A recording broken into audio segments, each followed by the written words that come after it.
So how are the 20 million illegal immigrants in the US going to be deported?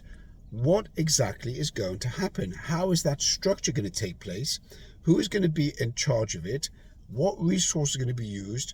How much money is going to cost? And where's that money going to come from? It's not so simple to deport 20 million. This is Mayor Volensky with Driving Markets. You can share, subscribe, comment. Let's kick off. So one of the main Trump stands in his campaign was deporting 20 million illegals. I get it. I'm for that. Why? Because out of those 20 million illegals, not everyone is a criminal, not everyone is a drug gang leader, not everyone is a paedophile, not everyone is a murderer, but they've come over illegally. Now, they will be deported somehow. It will take a long time. So you're going to have an agency involved. You're going to have an army of agents involved, or maybe the army involved. You've got to source, find, locate, arraign, maybe in front of a court, stick them on a bus and back across the border, and obviously make the border sealed, because there's no point having a porous border, an open border whereby it's accessible to everyone. So you deport them, and then across the Rio Grande they come again, or under the tunnels, and they're back in the US. So some of these people are definitely asylum seekers. Some people have come from oppressed backgrounds. Get it? 100%. Immigration, emigration, as I stated on my Instagram and on my podcast, is a good thing. You get a movement of population and a movement of talent. But when people move from one jurisdiction to another, it has to be for positive reasons of contributing to that society. In other words, they need to adopt the culture, they need to be law-abiding, they need to be building, they need to be an asset, an advantage to the host country. And that's really the advantage of immigration.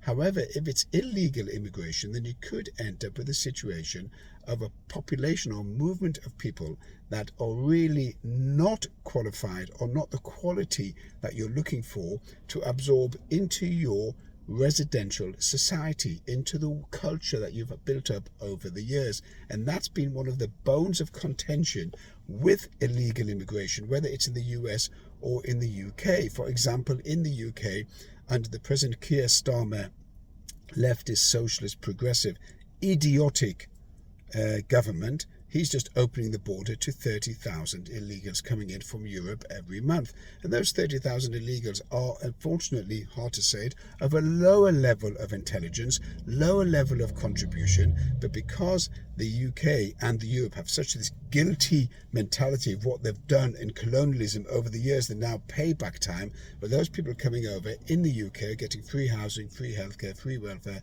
and free social benefits, similar to the US. But by transporting, in theory, or deporting 20 million illegal immigrants in the US, if that was to be achieved, it's not so simple, because these people have become netted in society. You've got to locate them, and it takes a hell of a lot of people to locate 20 million. But the first thing you need to do is financially restrict their movement. So you cut all the social benefits to them. You cut their debit cards that New York City has given to all these illegal immigrants.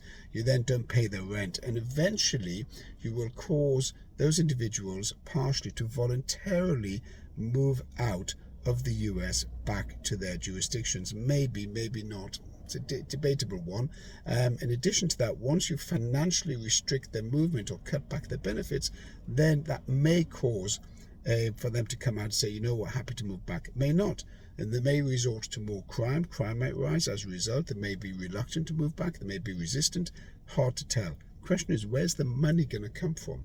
Now, the money can come either from government borrowing, or maybe if Elon Musk is successful in cutting the $2 to $3 trillion on federal spending, no doubt part of that will be allocated deporting the illegals. But another aspect of the illegals, which you should look at, is the fact that it could release some pressure on the property market in the US, because those 20 million have to be housed.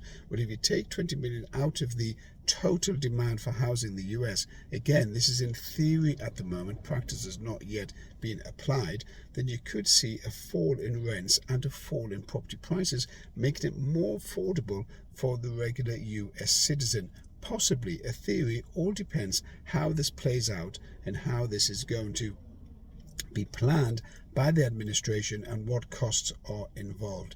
This is Meir Walensky with Driving Markets. You can share, subscribe, comment. We have a webinar on Sunday the 8th of December. If you want to join it, then you need to get onto the Instagram page. The link in the bio is there. Register.